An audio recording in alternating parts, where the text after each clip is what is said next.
Hey, welcome back. So as you can see, we've got the Porsche up again. Had to drop the engine out for all the changes we want to do this winter.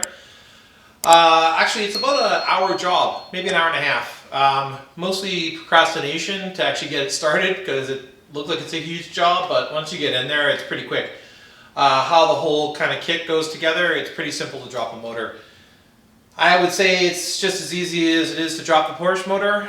Maybe a little easier because the way the LS size is, some things are a little bit easier to get to than it is with, say, the Porsche motor.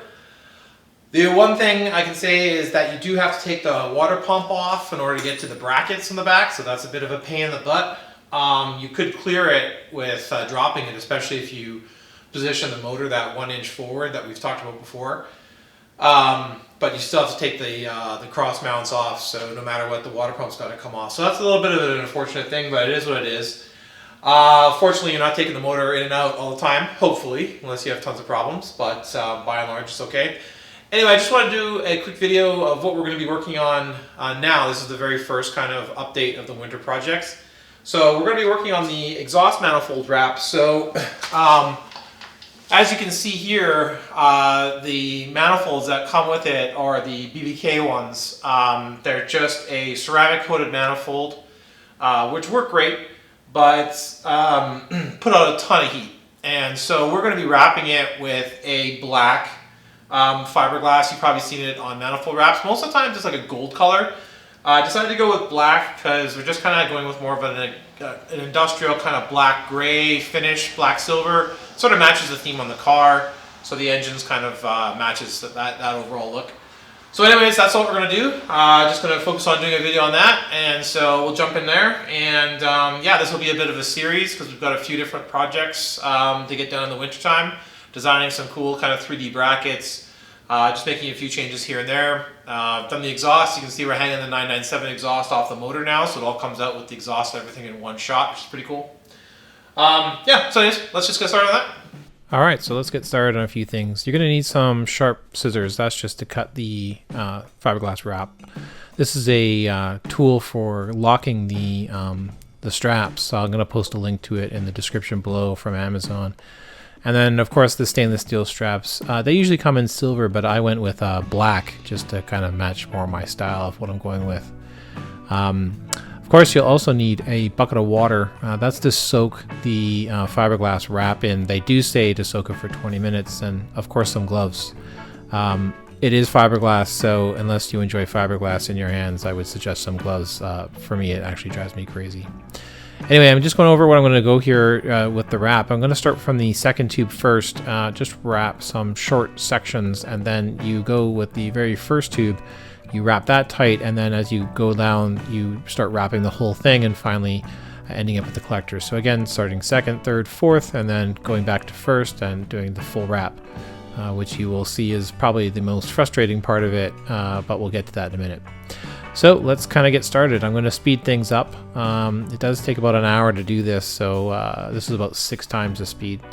I do put a strap after wrapping a couple times in the beginning. That's just to hold it in place. Otherwise it will want to pull down and move around everywhere. And you do want to try and get this pulled as tight as possible.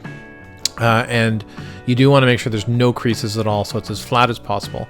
If you don't have a nice tight fit, or you don't have it perfectly flat, you will get heat that comes out of it. It won't be as effective as if you've got it nice and tight and close to the tube as possible. So do take your time. This is a patience thing. Turn some music on and kind of spend some time with it. If you have to do it over again, do it over again. But this is where you want to get it right. So what's cool with that tool is it does clip and cut it nice and cleanly. You just fold it over so you don't end up getting cut by the last little piece that's there, but it's a really clean cut. So now we're on to the third one. Again, you just sort of guesstimate the length you're going to need on these ones. Give yourself a little bit extra. You can always cut it a little bit more if you have to. But yeah, you just kind of continue wrapping along. Go as far as you can go that makes sense. You are going to re-wrap it all, but you don't want to have any gaps when you do go over with the final wrap. So do give yourself a little bit more. These straps are actually going to get covered when we go over it with the final wrap, so you won't even see them, but you do need to have it to keep them in place and keep them nice and tight. And now it's just the last little tube that we have to finish. You will notice throughout the process I did remove all the spark plug wires. It does make your life a lot easier just to get the spark plug wires out of the way. You might actually even have an easier time if you did this off the vehicle, just clamp the exhaust manifold to a vise and wrap it that way. It would probably be a lot easier to get around, but I didn't do that. Also, it couldn't be done with the engine in the Porsche, obviously, to get it done properly. So this was one of the various winter projects I had, was to drop the motor back out again and get this part done, as well as a few other things we're working on. So now that we're done all the shorter runs, let's get to the big one. Now this one is where it takes the highest level of patience for sure. You are going to be pulling a long piece of fabric over and over and over again, so it is a little bit monotonous. There might be some sort of trick, and if you have one, please post it in the comments for everybody else, but I just decided to go for a long piece versus getting short. If you're short, you either have to do it all over again with a longer piece, or you'll have a situation where you've got two pieces, which again will sort of impact the quality of the heat control you're going to have.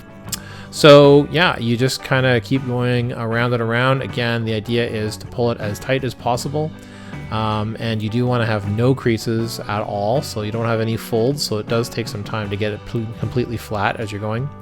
I did put the bucket below, so when I am pulling all this wrap through, it's going right back in the bucket to keep it wet. It does say to soak it for about 20 minutes. I've done it for about 10 before, it's fine.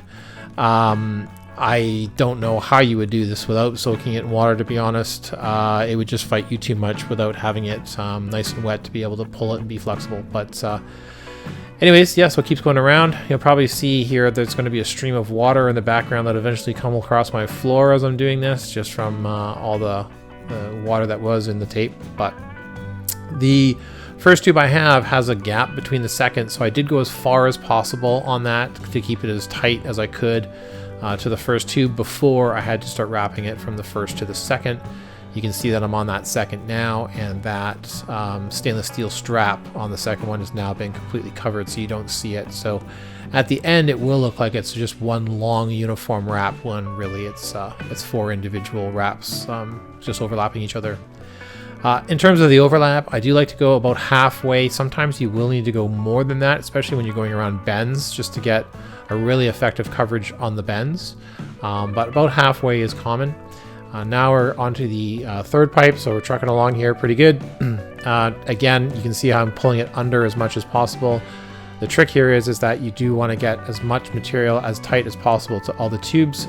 Any gaps will again allow heat to come out, so that's not good. But you'll just keep going around and around, and you do want to take your time. The extra material does come in handy here, because in case you need to reposition it, and you're about to see I do end up repositioning this and doing a little bit over again, because I wasn't happy with how much coverage I was getting. You can see here that we're going to see a little bit of silver come through. Didn't like that, went up higher. Ended up doing a couple more extra wraps than I thought I may have had to, but I had way more than enough material to do it, so now's the time to do it right. So you just keep going around, getting pretty close to the end. Once you're pretty confident of getting that you've got enough wrap to complete the job, then you can finally do a trim. The collectors are kind of usually a weird shape, so to get them really nice and tight, you do have to pull them quite tight around and spend your time with it, and maybe do a few extra laps. But I'm doing my final cut. Here's my final zap strap. Well, not a zap strap, but a stainless steel strap. It's not plastic, obviously. Get that nice and tight, fold it in, and as they say, that's a wrap. So you can see I got it really nice and tight. No silver coming through on the exhaust manifold, so it should be good. I am going to put some aluminum shields on here as well to get even more heat protection, but that's the end of that project, and I'll be posting more as we go through the winter. Take care and be safe.